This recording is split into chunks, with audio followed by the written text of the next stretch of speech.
Guys, আসসালামু আলাইকুম। আপনাদের মাঝে আজকে একটা ভিন্ন বিষয়ে কথা বলবো। সেটা হচ্ছে FZ 250, আর ওটা নিয়ে আমি আজকে কথা বলবো। রিজন হচ্ছে এই গাড়িটা টোটালি ফ্লক খাবে, যার রিজন হচ্ছে ওনারা কোনো প্রিপারেশন ওইরকম প্ল্যান করে আনে নাই। 2020 সালে ইন্ডিয়াতে ফ্লক খাওয়া একটা গাড়ি নিয়ে আসছে দেখানোর জন্য যে ইয়ামাহা হাই সিসি নিয়ে আসে, আর এইটা অনেক দালাল বলতে গেলে ওটাকে প্রমোশন করতেছে। আসলে প্রমোশন করতেছে কি দিয়ে, মানে high CC, Yamaha high CC আনছে, এগুলো প্রমোশন করতেছে। ভাই, এখনকার জেনারেশন নিউ কিছু চায়। আপনারা যদি ওই নিউ এর জিনিসগুলো না ধরতে পারেন, মানে এই জেনারেশনের ব্রেনগুলো ক্যাচ না করতে পারেন, তাহলে আপনারা কখনো ব্যবসা করতে পারবেন না।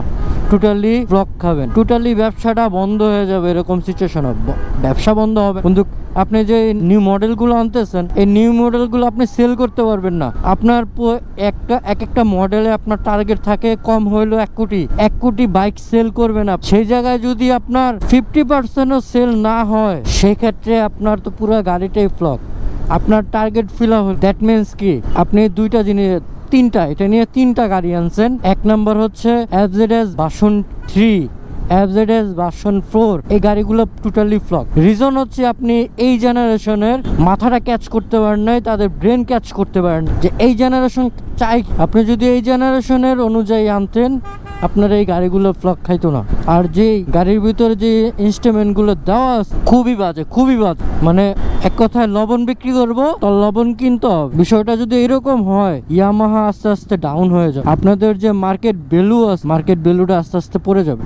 এই ব্রেন খাটাই হচ্ছে ব্যবসা। আপনি যদি সবসময় ইয়ামাহার ব্রেন ভ্যালু দেখায় গাড়ি সেল করতে যান, সেটা কিন্তু হবে না। আপনার মাথায় রাখতে হবে আপনার প্রতিপক্ষ আছে, আপনার ওই রকম প্রিপারেশন নিয়ে গাড়ি আনতে হবে।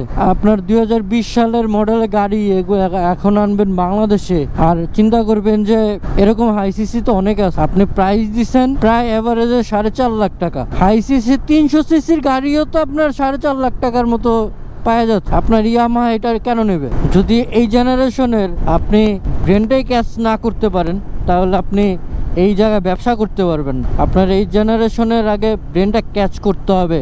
এই জেনারেশন কি চায়, কি প্রযুক্তি চায়, কিভাবে তারা ইউজ করলে কমফর্ট ফিল করবে, তাহলেই আপনি ব্র্যান্ড ভ্যালু আরও বাড়বে। নাহলে আস্তে আস্তে ফ্লক হবে। এক একজন প্রমোশন করার জন্য এক একজনের টাকা দিয়ে দিবেন যে ইয়ামাহারে নিয়ে গুনগান গেয়ে যান, ওরা গুনগান গাবে। কিন্তু যখন পাবলিক গাড়ি কিনবে, 1 জন 2 জন 3 জন গাড়ি কিনবে, সবাই দেখবে সেম সিচুয়েশন, গাড়ির কন্ডিশন ভালো না, তারা ওই প্রযুক্তি পাচ্ছে না।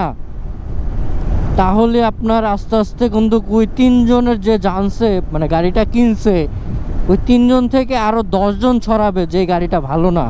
আস্তে আস্তে আপনার ভ্যান ভ্যালুটা কমে আসবে।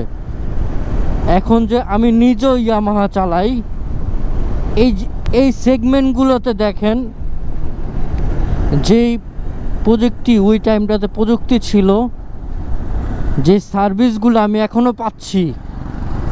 আমার গাড়ি এখনও 1 লাখ আপ কিলো চালানো, 1,20,30 হাজার কিলো চালানো। কিন্তু এখনও আমি গাড়ি যদি চালাই, আমার মনে হয় না আমার গাড়ির বয়স এত হয়েছে। আপনার ওইভাবে চিন্তা ভাবনা করে আপনার গাড়িগুলো আনেন, আশা করি আপনার ভ্যান ভ্যালু আরও বেশি পাবে।